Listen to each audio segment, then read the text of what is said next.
turn the camera on my co-announcer here, Vic Erml, and what a pleasure it is for me to have you sit in front of the camera, Vic. I just can't thank you enough for your efforts as part of the historical committee, and what you've done to preserve the memory of this club is just phenomenal. And so now it's your turn to brag a little bit and tell us about your life. So, as you would say, tell us where and when you were born. Well, thank you, Dave. Before I start, though, I must compliment our co-partner here with me, who has been very instrumental in handling a lot of the details on the technical aspects of it. It's been a great run of up to, I think we're at 21 now. Wow. Interviews, and so. But thank you very much. I was born in Deaconess Hospital. And lived in Cleveland until I was 10 years old, and then my parents said the war was over. It's 46. My parents announced to my mother's family, which she was one of 7 children, that we were moving to Parma, and they said, "Where's Parma?" No one knew because everybody lived within 20 blocks. I had 7 aunts and uncles and cousins, and we walked through the alleys, and we had Christmas, and we had Easter together, and everybody worked together. We had one car in the family of 7 families. Everybody worked locally, so that was back in the 30s, and after the Depression, and suddenly I had never been outside further south in the Cleveland Zoo, where I lived between 41st Street and Fulton, just near Clark Avenue, and it was predominantly Italian neighborhood and Czech development. And what happened was, after I went down to the zoo first time, I never saw so many trees in my life. Everything else was, of course, on the streets, and that's all I saw. And then, oh my gosh, there's more to life than this. So when we said Parma, no one knew where it was. And it was then obviously about 8 miles south of Cleveland, but there was a population of 10,000 people there. Now it's about 120,000. So we moved there in 46. And I went to school 5th and 6th grade at State Road Elementary, and junior high school, which was Ridge Road Junior High. It originally was a high school in years before that. And I went to Parma Schaff High School, which was the newer one, and suddenly it became too small, and they built a new one in 54, and ours was the last class to graduate in 53 from Schaff. So in fact, in the next 3 or 4 days we'll be celebrating our 59th class reunion. And so after that, I graduated in 53 from high school and went to Ohio State University and graduated there in 57. Came back and met with the guys and hung around with 2 of these fellows, and one of my best friends from the fraternity and roomie from college, who was also a high school friend, said there's a blonde, blue-eyed girl who I think really you'd hit it off with her. And I said, don't tell me she has a great personality. I mean, that is the kiss of death. And he said, no. And I said, well, and I'm playing with the guys, and so we were out beer drinking and doing all kinds of crazy stuff when we were 23, 24. And finally, the draft came into place, and a friend of mine from high school was in the National Guard. He said, why don't you join? So I did, and I was in the 112th in Combat Engineers, and we were in the medical detachment.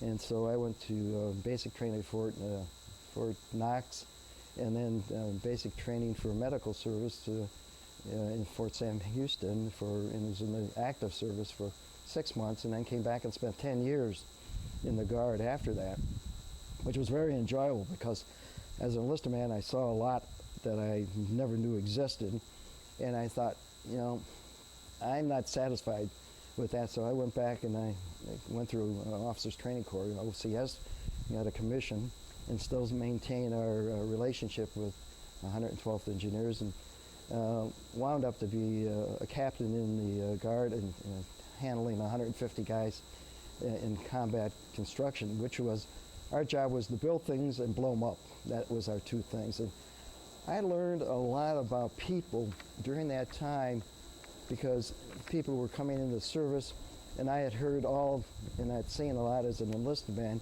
and I had heard all that stuff from an officer's standpoint. I could parlay and get to people, and I always told them that if you're going to go ahead and join here, everyone has a job, and if you don't do your job, it's unfair to have somebody else take your part of the workload. And that was a creed that I had the rest of my life of work ethics. So with that, I finished that 10-year period. And, what was your degree at Ohio State?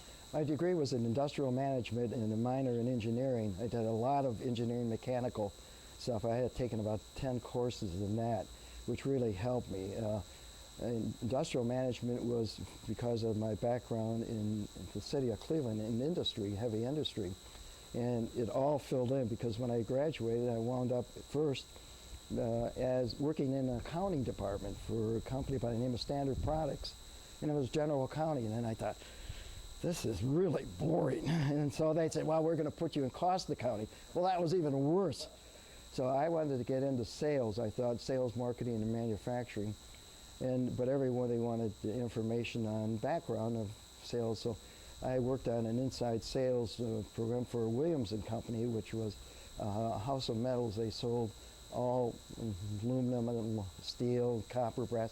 And I was on the telephone all the time with people. From there, I moved into, now I learned all about metals and what types of metals did what and their characteristics and chemical compounds. And next, I got a job for National Gypsum, and I worked there for 5 years. And I was handling sales commodities of cement through Greater Cleveland, west side of Cuyahoga County.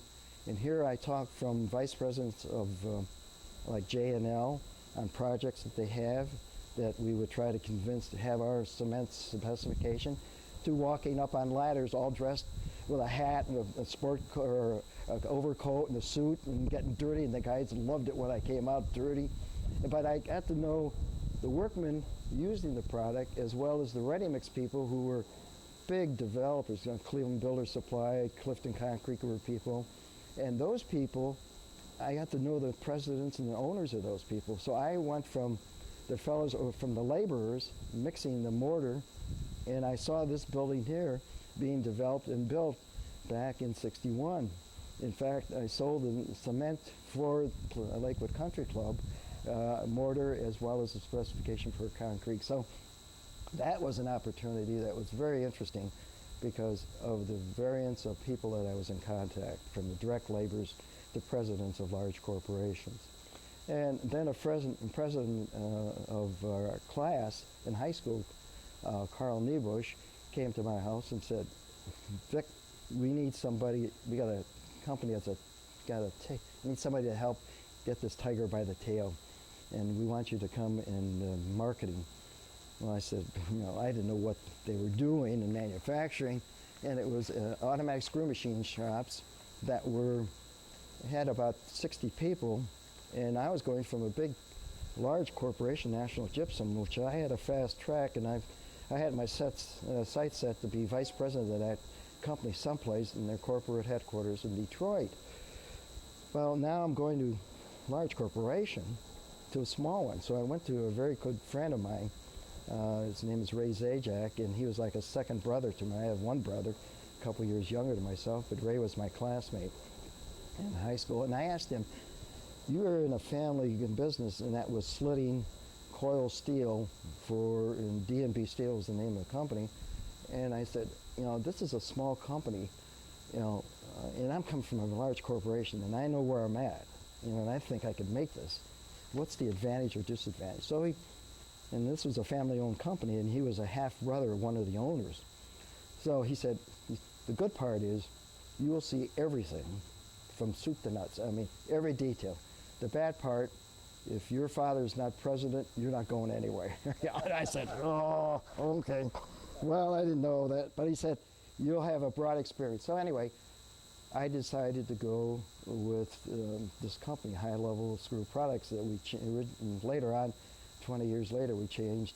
Don Rebar, who was my sponsor for Lakewood, went ahead and we changed the name to High Level Industries because everybody thought we were making fasteners, screws, nuts, and bolts, and we never did that. It was all super precision, close tolerance, extremely difficult material to work with in working with large corporations. So anyway, my first sales job with them was a call on a new little customer that they bought 1,000 parts a year.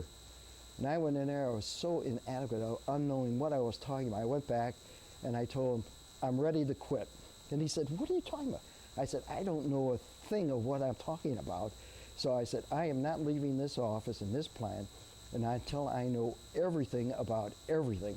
And that means I want to know all the capabilities of every machine, its limitations, what it can or cannot to do, what we can do as a company. And now I had the background of accounting. I had the background of talking to big people and corporations. I had the metal history at Williams. It all fit together. And what happened, I stayed in the plant for about 3 to 4 months. And when I finished, now I knew from beginning to end what was going on. I could theoretically, at the later part of my career, I could look at a part and I could tell the person the steps that would have to be made to make this part. And I became very proficient of that and became really a teacher to my best customers, where I would take their design engineers and show them where all the costs were on the parts, where they were over designing. And I said, if I were the designer, an engineer design of it, I probably would make sure that it would never fail. So it's over designed, but the cost. So I could cut out sometimes 15, 20% of a cost that they had estimated. And suddenly I became on demand as a teacher to my own customers every 4 or 5 years to get in with new design people, engineers, QC, the manufacturing people. So it really wound up to be a great venture. And what happened was, during that time, this fellow from Moeller Civic told me about this girl. Like I said, you know, don't tell me she has a great personality. And when I came back from that service, backtracking, I called her house, and her father answered the phone, and he said, well, they're on, American Airlines is on strike. And I said, oh, well, okay, I didn't know that. I was running around with the guys. This was like in 1958. And so he said, well, she'll call when they get down there, like all parents who call me when you arrive on these big trips. And she was with 3 other girls. I called, and she called back to her father, and she said, well, a young fellow called here and wanted to talk to you. And she said, well, who is it? And he said, well, his name is Vic Erml. And she said, I don't know who he is. I thought Waller was working both sides, telling me about her, but he never said anything to her. So she came back, and I called her on the phone, and at that time, living in Parma Heights, it was a long-distance call from the east side over at Cleveland Heights. Oh my God. So every Wednesday, we would have 4 to 6 fellows. We would play 3-on-3, 2-on-2, or 1-on-1 basketball at the church area where we had there was an auditorium, and play basketball. And I went from Parma Heights to Parma. Now it wasn't a long-distance call. In Parma, it was regular. So I always waited the Wednesday to call her, which later on I found out Jan told me that she never knew what was going on the weekend. I really perturbed her until Wednesday, and then she realized, but she didn't know.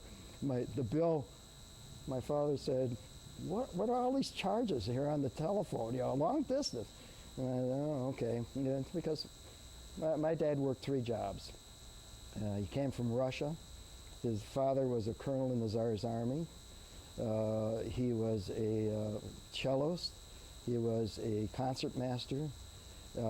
He fought in the Russian war with Japan, was wounded. He was in the service. My dad was born in 1901. And when he was 17, 18, he was not musically inclined for whatever reason, but he was fantastic in languages, in math. He spoke Polish, he understood Czech, he had English, he had Chinese a little bit, and then, of course, Czechoslovakian. So the Russian Revolution came, and of course, they closed, and he was working as a translator for the American Red Cross. And so when the Russians had the Communist Revolution 1718. It took 3 years to get to Vladivostok, which is on the far eastern end of Russia. And they came there and said, everything's closed down. Take your Red Cross and everybody out. And Switzerland had to go out, England and the U.S. And they said, would you like to go ahead and go to the United States? And we'll try to get you in. I said, well, sure. So he came to the United States and had a letter of recommendation and got his first job at the Palace Hotel, which is interesting. And I said, well, what did you do? Because I knew the background. He spoke English. In fact, would not. There were a lot of Russians who had vacated the area of Russia in the United States at that time. In fact, there was 250,000 people in Shanghai that moved there and had their own city. And my grandfather died there. And then my grandmother, I found, came to the United States and was buried in San Francisco. And I found